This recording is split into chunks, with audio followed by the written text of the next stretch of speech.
hit that record. All right. Okay. Now, great to see all of you. And let's finally finish, for God's sake, chapter 1. And what we have done in chapter 1 so far is we have talked about the really core themes in chapter 1 and the core themes for really the entire book. And those core themes are agon. Whatever the Apollonian and whatever the Dionysian are, they are in a constant conflict. Agon, it's agonistic. It's this violent tension, conflict, agon between these two conceptual symbols. Okay, that's the first thing, and that's critical. And by the way, that agon is never resolved, right? The agon between the Apollonian and the Dionysian is never, in fact, well, death resolves it. It is resolved in death. But notwithstanding death, the agon between the Apollonian and the Dionysian is going on all the time, and that's critical. And by the way, it's critical for Nietzsche's understanding of tragedy. It's critical for the big themes in the book. It's critical for this course, this idea of agon, this idea of conflict, right? Now, and in this case, agon between the Apollonian and the Dionysian, right? And it's important to remember that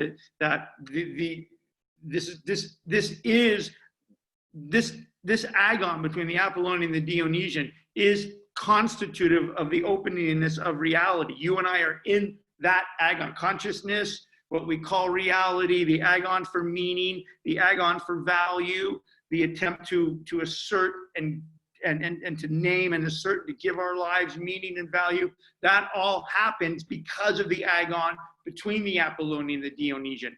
All of the things that we're doing are happening in that stream, that contingent stream opened up by the agon between the Apollonian and the Dionysian, okay?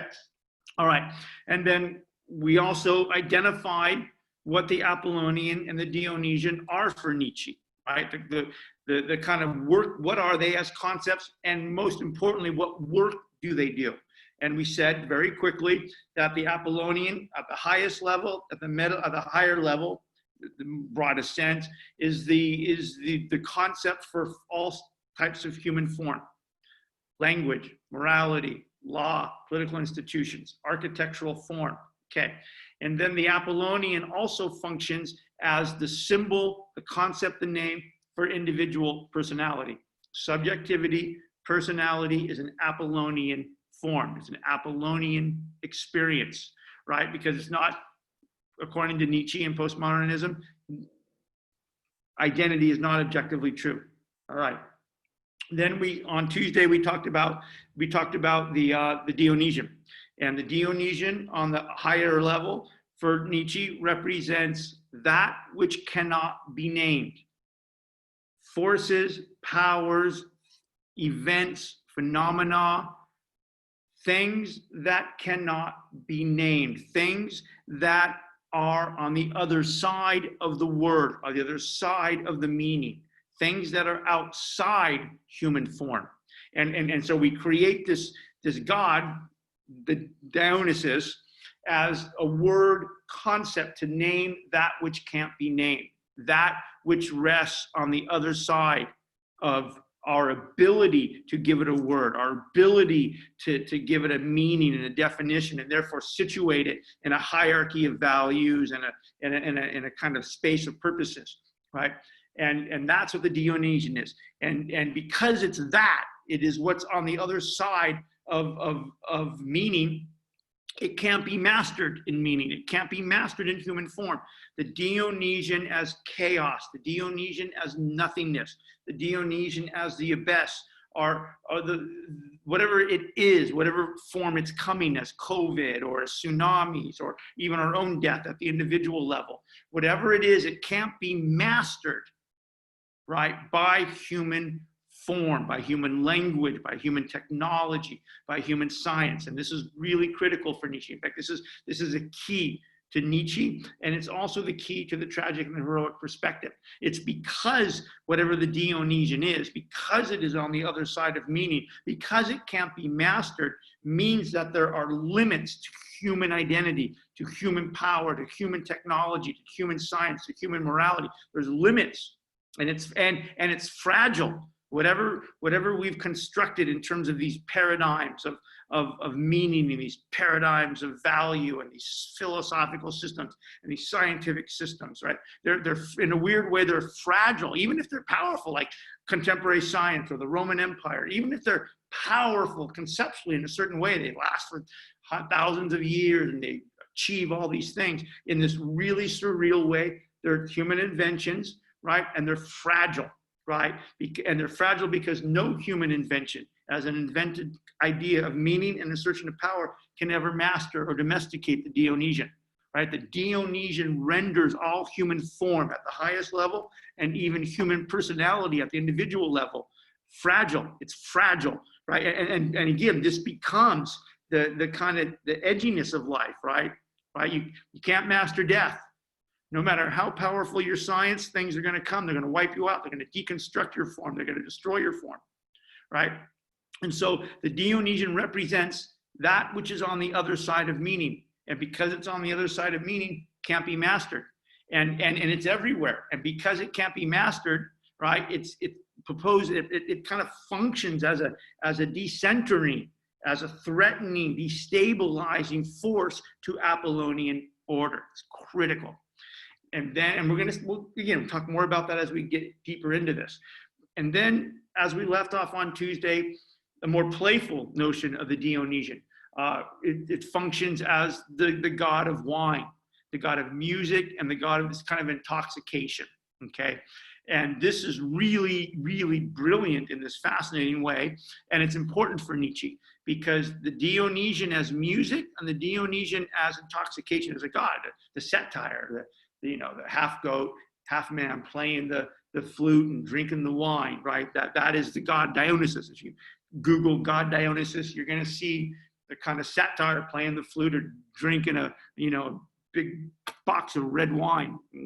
Looked like Professor Denji in his 20s. Right? And so that was, and this is really important for Nietzsche because on the individual level, it's something that we are going to come to bear witness to.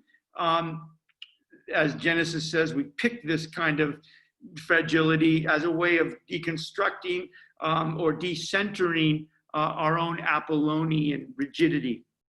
All right, so that's where we are. Now, what we're going to do is we're going to pick up the book and we're going to read the first chapter and link Nietzsche's words and images and examples to these themes. Okay, you ready? All right, so get the book and follow with me.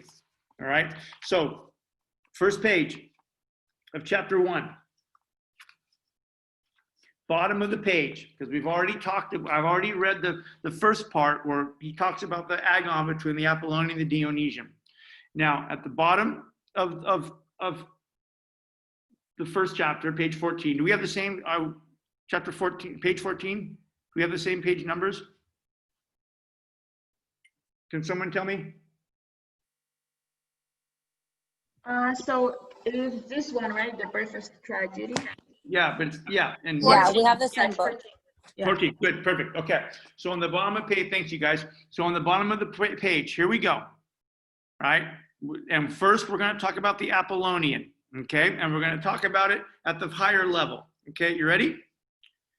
It was in dreams, Nietzsche writes. It was in dreams, according to Lucretius, that the wondrous forms of the deities first appeared before the souls of men. In dreams that the great sculptor first saw the delightful bodies of superhuman beings. Okay, now this is very poetic. It's got a lot of imagery. It's very poetic. But what he's saying is that whatever the Apollonian is, it came from human mind. It came to us in a dream. It came from inside human mind. Right? It was in dreams. It was in dreams that the wondrous forms of the deities, in this case Apollo, and later Dionysus, that the wondrous forms of the deities first appeared before the souls of men. In dreams, that the great sculptor first saw the delightful bodies of the superhuman beings, of the gods. Right? So whoever these deities are, Apollo and Dionysus, they come from human mind, they come from human imagination. Right? They are human inventions. They come from human mind. They're human inventions. Right? They are a product of human invention. Okay, they're not already out there, right? In some supra reality. Whoever the deities are, they are a product of human invention. They're a product of human mind, right? And Nietzsche's just being poetic. We're dreaming, right? Here we are. We're dreaming, and we dream up these gods. We dream up these gods. We invent these gods. It was in dreams where the images of the gods first appeared to us. So again, this is Nietzsche's kind of poetic way of saying something that is a critical element of nominalism, right? And a critical element of the tragic and heroic perspective. Language, and therefore words and definitions and meanings and values, these things are human what? Inventions. They're human constructs. They come from out of our minds. Okay, so there we are. So you see that in the heroic perspective. First thing, meaning, value, and purpose are human inventions, and because they're human inventions, they're also assertions of power. Okay, here Nietzsche is for the tragic Greeks. This is how Nietzsche is telling that story. It was in dreams that the wondrous forms, and by the way, right, Nietzsche's very affirmative about this. Just because they come from our imagination, just because they come from our minds, our creative imagination, doesn't mean they're not wondrous. They're of course they're wondrous. They're fabulous. They're beautiful. They're erotic. They look like us. They do stupid shit like us, right? And so again, all of this is affirmative. Simply because meaning, value, and purpose emerges out of human mind as a human invention, as an artistic, artificial, and therefore aesthetic experience, does not mean in any way that they're diminished or they're devalued or they're unimportant or they're meaningless. Just the opposite, right? This is affirmative. It was in our minds that we first invented and conceived of the wondrous forms of the deities. Right? This is a dance of joy for Nietzsche. Okay? So, in dreams that the great sculptor first saw the delightful bodies of the superhuman beings. Right? And he's talking about the Apollonian. All right. Now, go to the next page.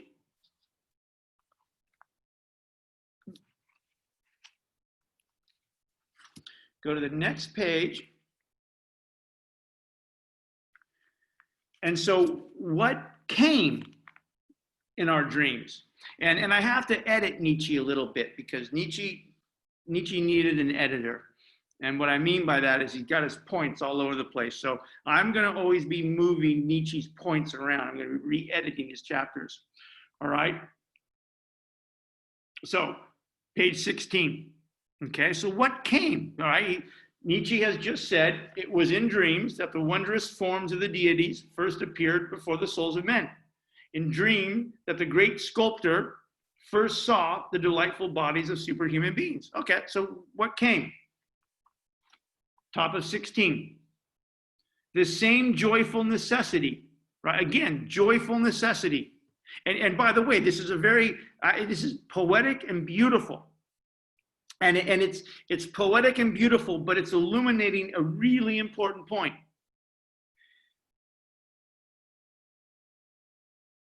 If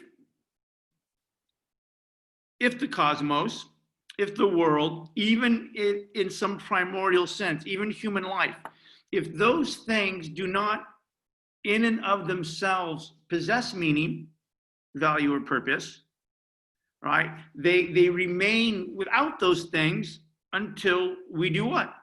give them meaning, right?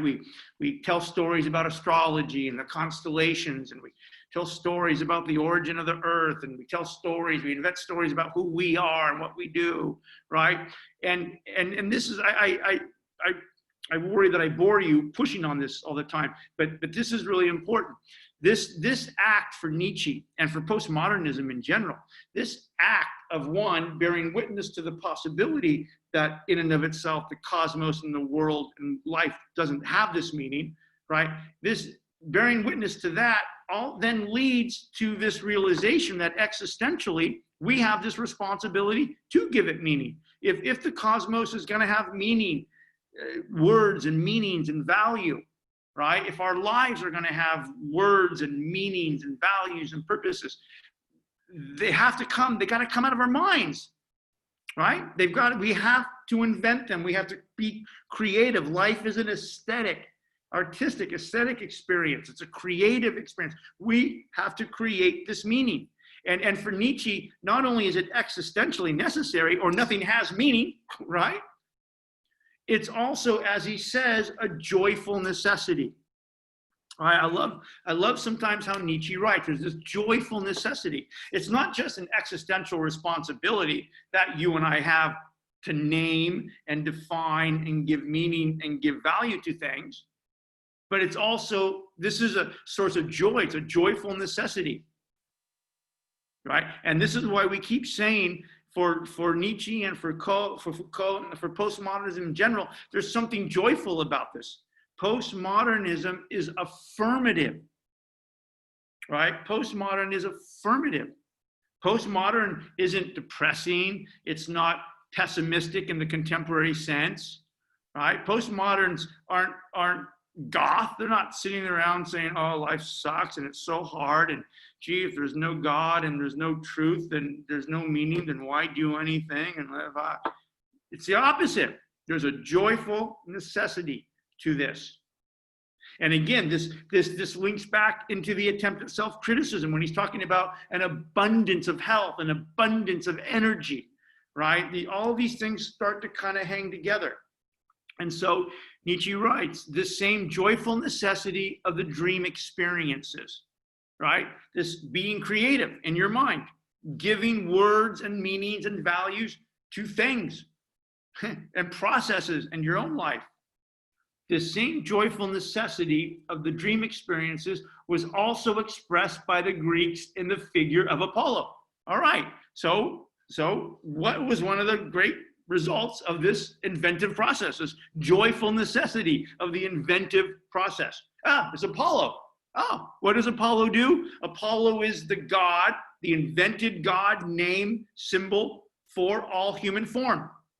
Language, morality, law, institutions, architecture, right? He says, okay, so the Greeks in the figure of Apollo. Apollo, the god of all plastic forces, right? And he means plastic, things that are made and can be moldable, right? That we give form to things. Language is a plastic force. It's invented and it can be changed, right? Morality is a plastic. Plastic isn't quite the right word, because when we think of plastic, we think of Tupperware. We think of something that's indestructible, right? It's this kind of hard rubber Tupperware. But what he means by the early, and this is 1870s, right? So what did plastic mean in the 1870s? It meant moldable, it meant changeable, it meant malleable, right? Changeable, plastic. It's something that is invented and changeable, right? And so that's what Apollo is. The deity of all form, moldable plastic forces, is also the soothsaying god, etymologically the shining one, the deity of light. He also holds sway over the beautiful illusion of the inner fantasy world. More on that in a second. The higher truth, the perfection of these states in contrast to imperfectly comprehensible daily reality. All right, so Apollo is the god of, like we said, all types of form in its general sense, right? Language and morality and laws, political institutions, all right? That's what it is, all right? Now, he slides down at the bottom of the page, and he also then talks about not just Apollo as the kind of symbol of form in general, but he gives an example of the Apollo as a symbol of individuality, of consciousness, right? Consciousness is a kind of Apollonian experience. Identity, subjectivity, consciousness is a kind of Apollonian experience. And he borrows this analogy from Schopenhauer. At this stage in his life, he's still quite influenced by Schopenhauer, right? And he borrows a line from Schopenhauer to a kind of image, a metaphor out of Schopenhauer, to convey this idea that subjectivity or identity is an Apollonian experience, right? And so, right at the middle of the page, he says, and thus we might say of Apollo, right? And thus we might say of Apollo what Schopenhauer said of man, caught up in the veil of illusion, the veil of Maya. All right, hold on to that. Okay, he says, and thus we might also say it's not just that Apollo is the god for form in general, right? But we might also think of Apollo as the symbol or the god of individual form, subjectivity as a form, right? Individuality as a kind of invention and a kind of a form. And he says, and thus we might also, he should say also, but he just says, and thus we might say of Apollo what Schopenhauer said of man caught up in the veil of Maya, right? And he says, and here's this beautiful imagery, right? And he's quoting Schopenhauer, and then he's going to bend it to his own interests. So he quotes a passage from Schopenhauer, right?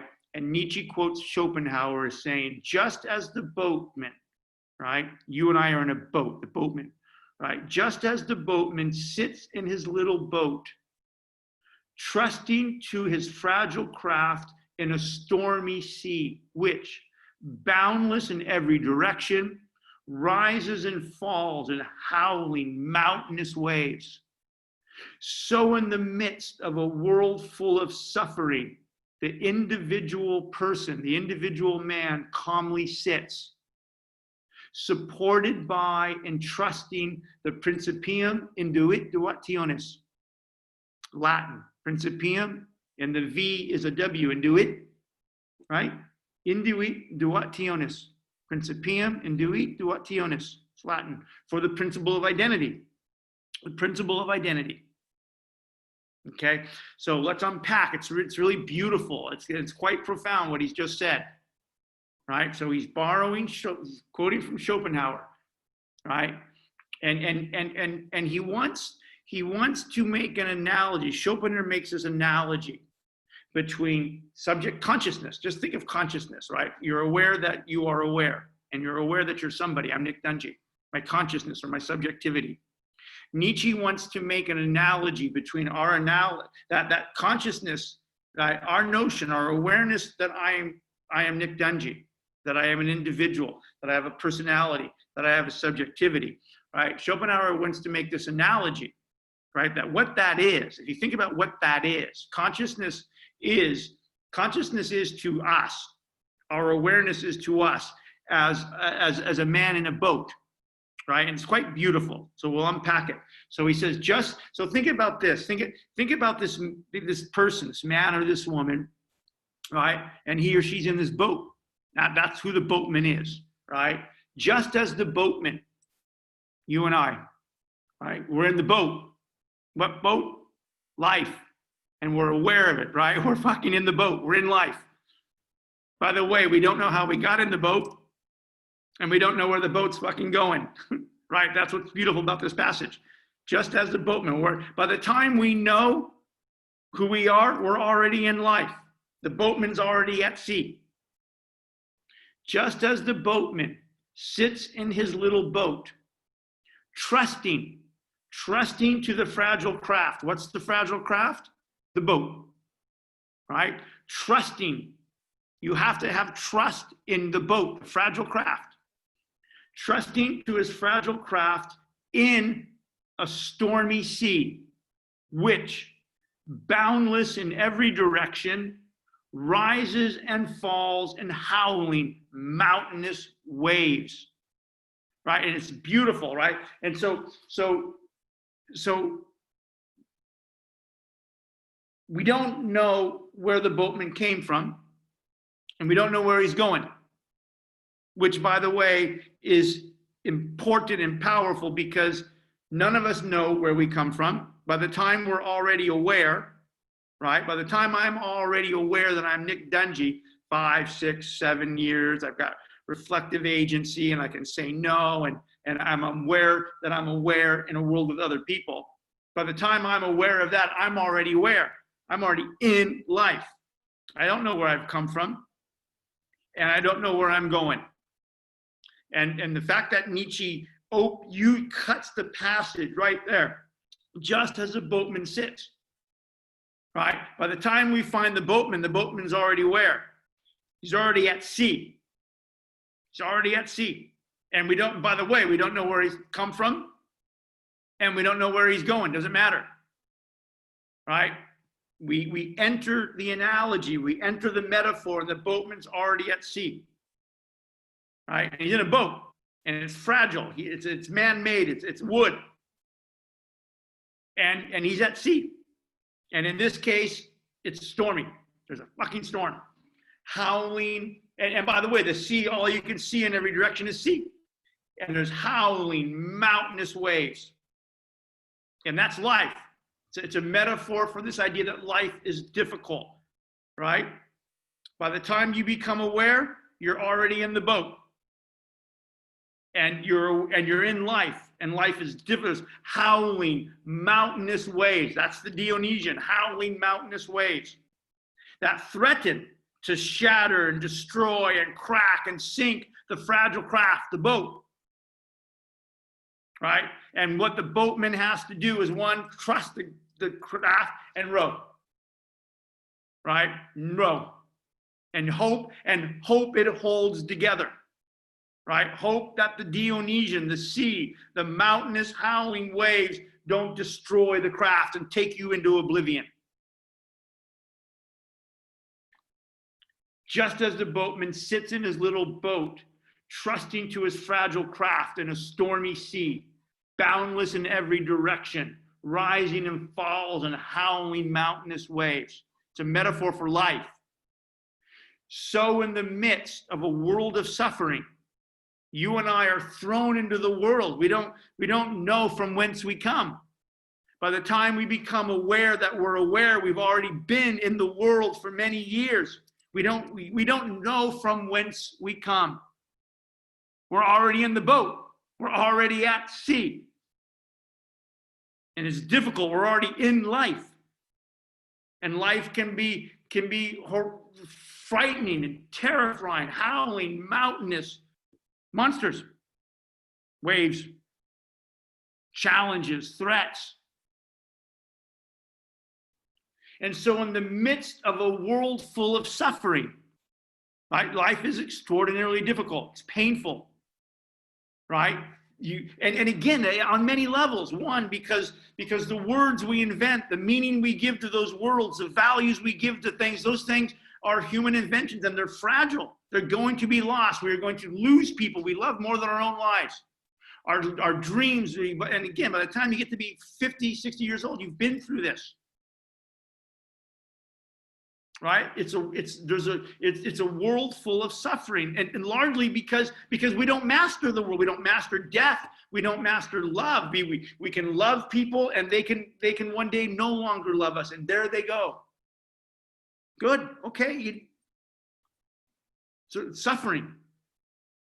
And you can't master suffering. You can't escape suffering. You can't overcome it. No amount of Apollonian language, no amount of Apollonian power or technology or science is ever going to allow you to not suffer. Nothing will protect you from suffering.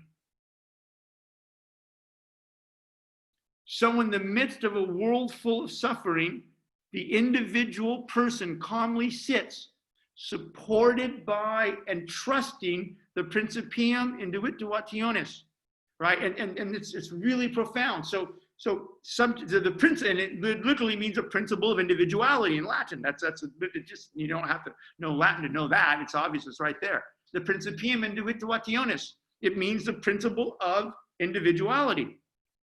What Foucault will call subjectivity, what we would call identity or personality, right? We have this idea of the self. We have this idea of a self. We have this idea of a subject. We have this idea of agency. We have this idea of a personality. We have this idea of a self. We have some functioning idea of a principium individuationis, right? And what the principium individuationis is this kind of craft. It's this kind of form. It's a boat. Consciousness is a kind of boat at sea, right? It's consciousness is something whatever principium individuationis is. It's something that's invented. It's a form. It's a craft, right? It's been made. It's artificial, right? And now you and I have this form of personality, this form of subjectivity, this form of identity. And we're at sea, we're in a world of suffering. And we have to trust. We have to trust this form, this craft. To trust it. We have to hope that our notion of identity, our notion of subjectivity, our idea of personality, with all of its associated meanings and values and purposes, right? Right? Because the principium individuationis contains in it all the words and the meanings and the values that we think make up a kind of the form of our life, right? And we find ourselves thrown into life. This identity is constructed in us through language and power. Then we become aware of it, right? And so we start talking like an I, Nick Dungy, I, subject, I, right? And we're in this world of suffering, right? And these howling mountainous waves, these heartbreaks, these tragedies, these deaths, these losses, right? And we have to trust our kind of identity to get us through it. Because if the craft comes apart, if the identity comes apart, if the subjectivity comes apart, what happens? Into the sea we go, into oblivion, back into the nothingness, back into the abyss, back into the oblivion we go, both metaphorically and existentially as death. Right? And so Nietzsche borrows this imagery from Schopenhauer. Think of consciousness. The fact that Nick Dungy is speaking to you, and I'm aware of it, and in speaking, I'm holding and carrying all this meaning and these values and these purposes, right? And I'm in life, and life is fucking stormy. It's difficult and it's hard. I'm at sea. I don't know where the fuck I've come from. I don't know where I'm going, but I better trust my mind. I better trust the craft. I better trust it and just keep going. Right? And that's life. And sometimes you can go, and sometimes you can go for as long as you can, and sometimes the craft comes apart. Tragically, because it's fragile. The sea will ultimately take the man in the boat. Death will ultimately take us. It will return the consciousness. It will return the principium individuationis back to the oblivion, back to the nothingness. That's it. That is what life is. And if you are heroic, if you're emotionally fierce, and if you're kind of intellectually creative and poetic, and you're fierce, you're strong, you know that.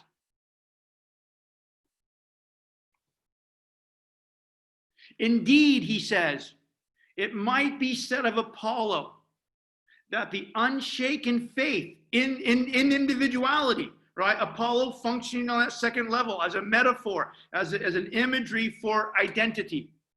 Nietzsche writes, now he's not quoting Schopenhauer, now Nietzsche picks it up. Indeed, it might be said of Apollo that the unshaken faith in individuality, in subjectivity, that the unshaken faith in individuality and the peaceful stillness of the man caught up in it have found their most sublime expression in him. And we might even describe, here you go, we might even describe Apollo as the glorious divine image of individuality, of subjectivity.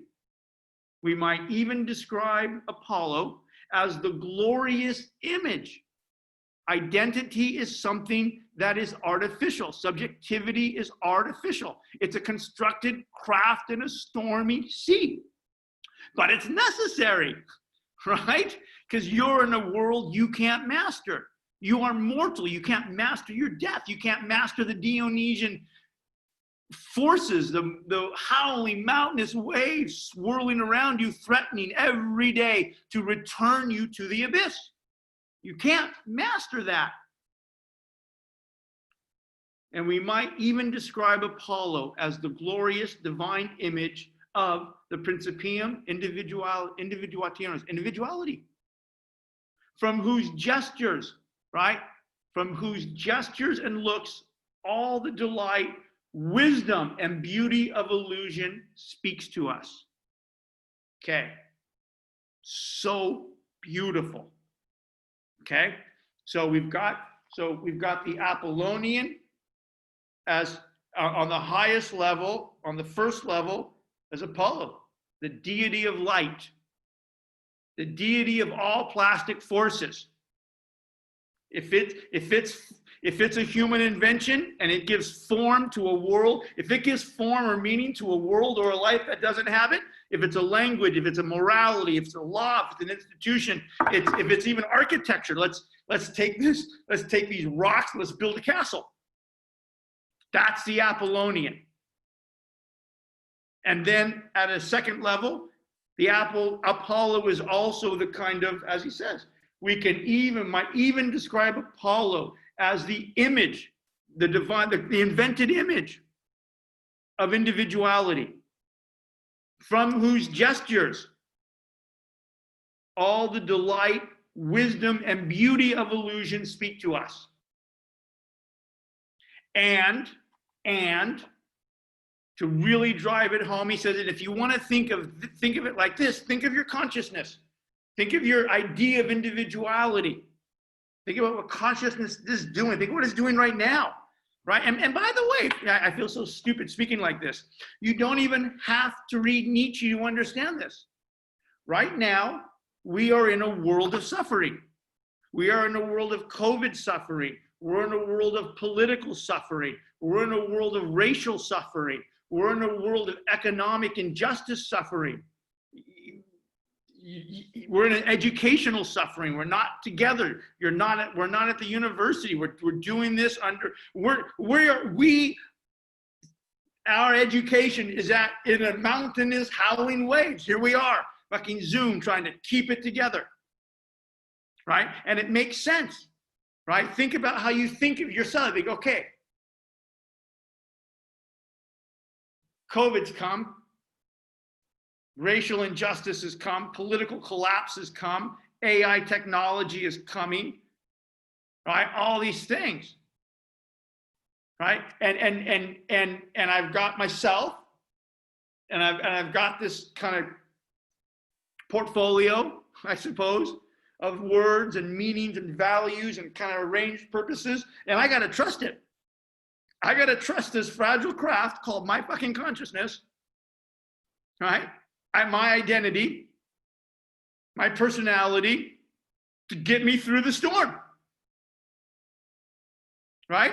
And I have to. I have no choice, because if I come apart, if I freak out, if I panic, if I become terrified and no longer able to function or think, if I have an anxiety attack or a panic attack or a mental breakdown, I return to the oblivion. Right? I've got to trust myself, that myself is going to get me through the next hour, through the next day, through the marriage, through the crisis. And that's all you have. One, because one, you have to trust it and you have to keep it going because it can't. You get this sense that it can come apart, right? The boat is fragile, right? The sea will win.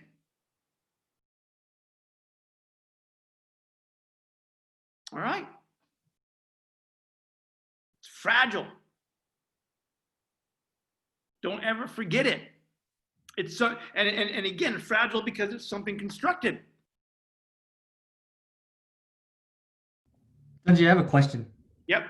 So by Nietzsche's use of the metaphor, he's likening the craft, the boat, to just what humans perceive as value and knowledge and what they value, right? Yeah. Okay. So Jacob, beautiful. Let's put what you just said in a broader context of your individuality. Right. Okay. And again, it's a little awkward. I get it, but you're right. But just think it's not just value, right? It's a and this is why I said portfolio. It was the wrong word, but it's a constellation is a better thing, right? So I look at Jacob, right, and I see an individual, right, and that individual, that principium individuationis, right? You have your own sense of it. I'm looking at you. I see it. A lot of what I see is what you're projecting and giving to me, right? But when I see it, I see a kind of a fairly holistic thing. Mm-hmm. Right? I see a physical body, I see a material body, I see style and clothes, and I recognize a language with some meaning, and if we talk a little bit more, I get a sense of your values and how you're pressing those things into a kind of purpose you want to give to your future. Right? So it's kind of a holistic thing. Right. Right? And that's the boat. The consciousness is a kind of a word, like subjectivity is a kind of a word we give to convey a whole constellation of things that are happening simultaneously. Okay. Meaning, materiality, gender, definitions, values, purposes, ranks in the social economic system, all that. So what I'm curious to know is, by Nietzsche's use of the metaphor, would he argue that the boat can, if the boat is damaged, is it completely gone and it has to be replaced, or can it be repaired? Can human consciousness be repaired, or there's a whole level? Yeah, that's a beautiful question, Jacob. There's a whole level of possibilities, right? There's a whole. I mean, it's first of all, we're all in many ways, all boats are damaged, right? Because they're things that are constructed. Right? And sometimes they're constructed well, sometimes they're constructed poorly, sometimes they leak, sometimes they got big leaks, you know, right? So anything that is constructed, right, is fragile and is going to have leaks, is as you were saying, going to have problems and need repair, right? I mean, fuck, that's what we call therapy, right? Therapy is the kind of repairing the fucking craft. Right? Because it was poorly built by how we were constructed, or it was not maintained because we misunderstood who the fuck we are and we chased things that destroyed us. Right? I mean, there's all the metaphors just keep kind of speaking themselves. Are so beautiful, but you're absolutely right. And so let's just get the view from 36,000 feet here for a second, because it's a beautiful question and you're onto something, and I want to play it through. So there's a whole range, a whole continuity and range of ways it can leak, or it can be broken, or it needs repair. And I love you. And so one of the ways that we become aware that the craft is fucking broken, pardon my language, right? This is Nietzsche's whole point of postmodernism. Again, what is postmodernism? It's a suspicion, just a suspicion, that something like an objective truth exists, but it's also driven and mobilized by this question: what are the consequences to our principium individuationis, to our bodies and to our politics, that result from our belief in and commitment to the objective truth, understood as an idea, God, or science, right? And what Nietzsche's saying, the consequences is that your boat is messed up. Your boat, you're not well in your boat. You're sick, you're depressed, you're nihilistic, you're life-hating, you're weak, right? The boat, if consciousness is a boat, right? The boat that metaphysics constructs, contrary to what metaphysics wants to do. I mean, and this is the paradox of it, right? Right? They want to make you better, but the story they tell you about you and the boat they construct is flawed. It makes you sick, depressed, nihilistic, life-hating. Yeah, and so the whole point of the joyful necessity is, and why we teach this stupid class, just even if it's just as an intellectual kind of example, kind of a little adventure, right? Is to, hey, can we conceive of meaning and consciousness in a fundamentally different way, such that if we are suffering in the boat we have, in the notion of individuality we have, then we can somehow repair it. Postmodernism is about repairing the boat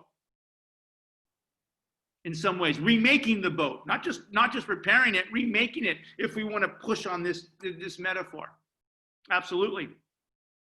Thank you, Deji. Yeah, and again, just to push this, and I keep returning to this because I'm fascinated by it, and it's important.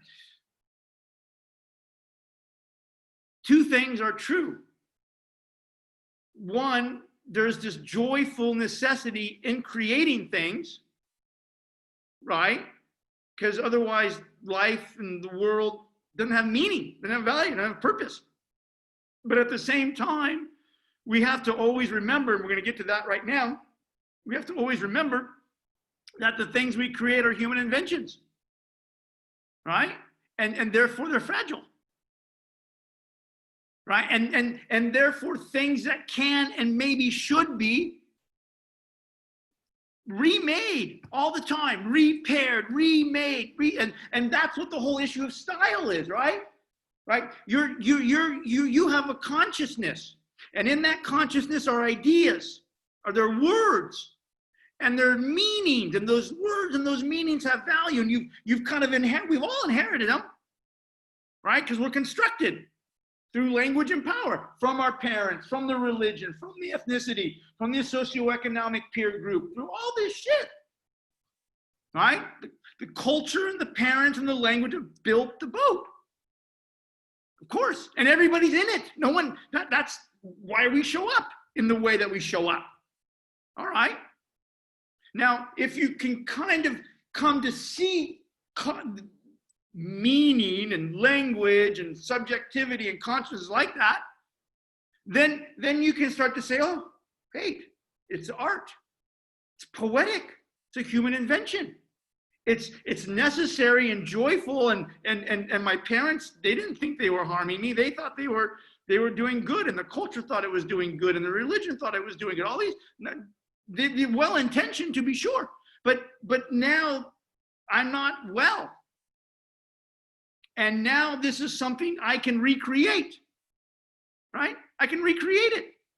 I can remake the boat as best I can in some ways. Right? I can redefine it, restylize it, reimagine it.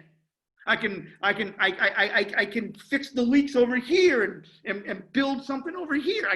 This is something that I can become consciously aware in the artistic construction and redirection of it until the storm takes me. And by the way, sometimes even the act of doing that will put you into danger.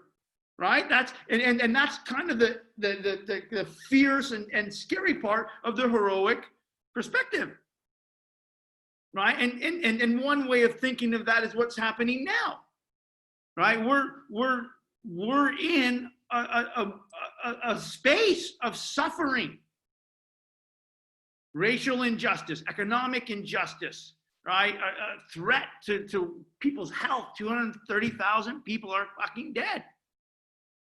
The city's coming apart. There's a civil war emerging. There's an episodic civil war already flashing here and there, right?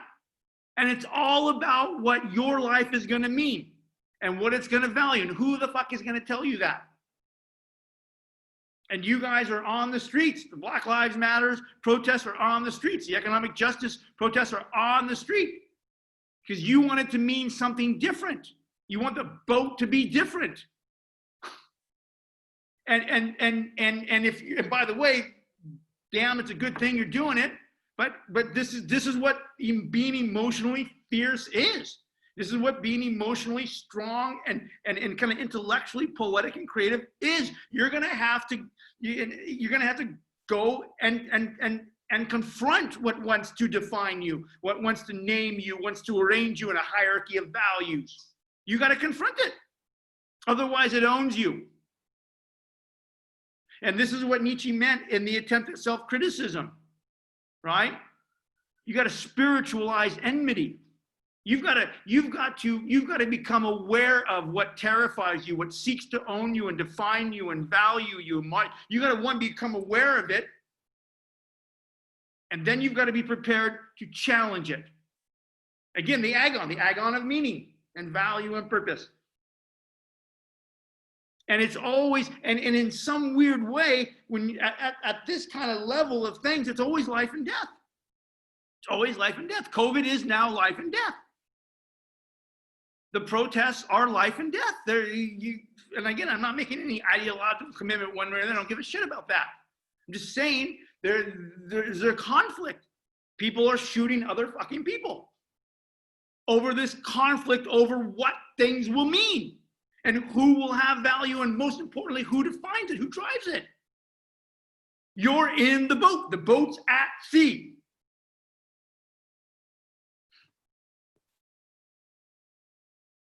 All right? Okay. Now, some important and heavy things.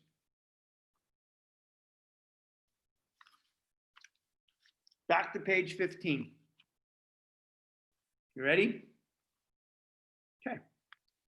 So we've just talked about the Apollonian at its higher level, at the main level, kind of general level, it's a better word. And we've talked about the Apollonian as the kind of the idea of individual personality. Now, and we've talked about the fact that both of those things come out of our mind, right? Like as dreams, Nietzsche poetically says dreams, but it just means out of our mind as human invention, human creativity. And that those things are kind of illusions, right? Right? Because the images, the words and the images and the meanings, they're things we invent and we use, but they don't correspond to anything objectively real in reality, right? They're kind of illusions. But Nietzsche doesn't mean the word in a negative way. In fact, it's a beautiful way, right? All right. Now, here's the key. Here's the key to all of this. Top of page 15. So he reminds us, okay, the beautiful illusion of the dream world, in the creation of which every human being is a consummate artist, is the precondition of all visual art. Okay, right? So he's just said what we've been talking about. The illusion, the beautiful illusion of the things we invent, language, morality, art, music, right? And even our own identity, okay, right? That's what he's talking about. The beautiful illusion of the things we create. I'll paraphrase it a little bit, right? The beautiful illusion of human invention. Apollo, as both symbol for all form and symbol for individual agency, is in the creation of which, in doing that, in imagining, right? In the creation of which every person is an artist, right? So life is an aesthetic experience. It's an artistic experience. It's not a metaphysical experience. That's what he's saying. The beautiful illusion of the things we invent, in the creation of which we are all artists, is the precondition of all visual art. Okay? All right. Now it gets heavy and important. Here's the key. Here's the difference between the tragic heroic perspective and metaphysics. Now, 3 lines down, here we go. 3 lines down, Nietzsche writes, but, and it's a hard but it should have even a comma. It's a but, comma. But even when this dream reality, and what's he talking about? Dream reality, Apollo, all human form, and the dream reality of even our own subjectivity. That's what he's talking about, right? Right? The things that we've invented, this reality that we've opened up through the giving of words and names and definitions and value. Okay, this beautiful illusion, he just said. But even when this dream reality is presented to us with the greatest intensity, we still have a glimmering awareness that it is an illusion. So damn important. He's just deconstructing Descartes' cogito ergo sum. I think, therefore I am, and my I am is connected to an objective reality. He's saying, look, one of the reasons metaphysics becomes so seductive, and one of the things that we forget is this.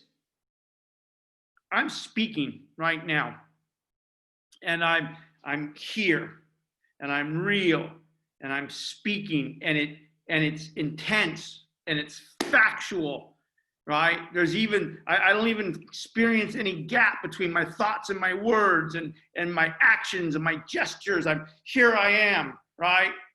Cogito ergo sum, I think, therefore I am, and I am real, and how can this be an illusion? This is material, it's concrete, it's immediate, it's imminent, right? And this is what Descartes meant in the cogito ergo sum, I think, therefore I am. And I am in the deep sense. This isn't an illusion, this isn't a construction, I am. And Nietzsche's saying, look, one of the reasons people forget that consciousness is a construction, that consciousness is a kind of beautiful illusion, it's a human invention, is precisely because we don't feel like an illusion. We experience reality in this imminent, immediate, intense, visceral way. And that seduces us into thinking that in a weird way, this isn't an illusion, that this is somehow real, and not just deeply real, but true. And this is the key to the postmodern perspective. It's a key to the tragic perspective.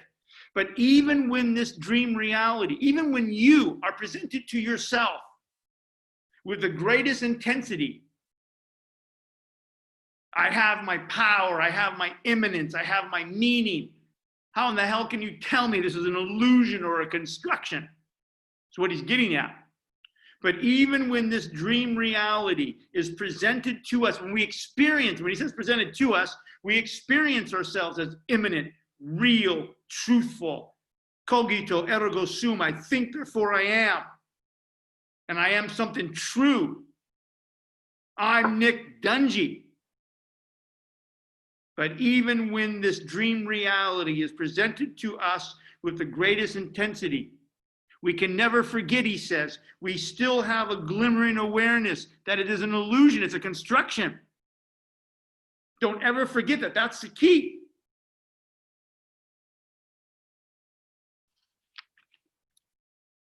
And then, right, go back to 16, and he says, right in the middle of the page, but our image of Apollo, and he's gonna reinforce the point I just made, but he put it on the wrong page. But our image of Apollo, he says, must incorporate. Whenever you think about the image of Apollo, the image of yourself, don't ever forget, you must incorporate it into your image of Apollo, into the image of yourself. But our image of Apollo must incorporate the delicate line that the dream image may not overstep without becoming pathological, in which case illusion would deceive us as solid reality. It needs that restraining boundary, that freedom from wilder impulses. All right, so the key to this postmodern, this heroic perspective is never forget, as powerful and necessary and joyous and erotic and intense as this whole Apollonian experience is in the world and in your own subjectivity. Don't ever forget that it's an illusion. It's fragile. It's not objectively real. Because once you believe it's objectively real, you forget that it's an illusion. And in fact, once you forget that it's an illusion, once you seduce yourself into thinking like Plato did, like the Christians do, like the scientists do, that this is real, then you become pathological. But our image of Apollo must always remember the delicate line. Don't ever forget that you are a dream image, right? And by the way, forgetting that, erasing that, which is what metaphysics does, must incorporate that delicate line that the dream image may not overstep without becoming pathological, in which case illusion would deceive us as solid reality. That metaphysics erases the illusion and becomes pathological. We become sick.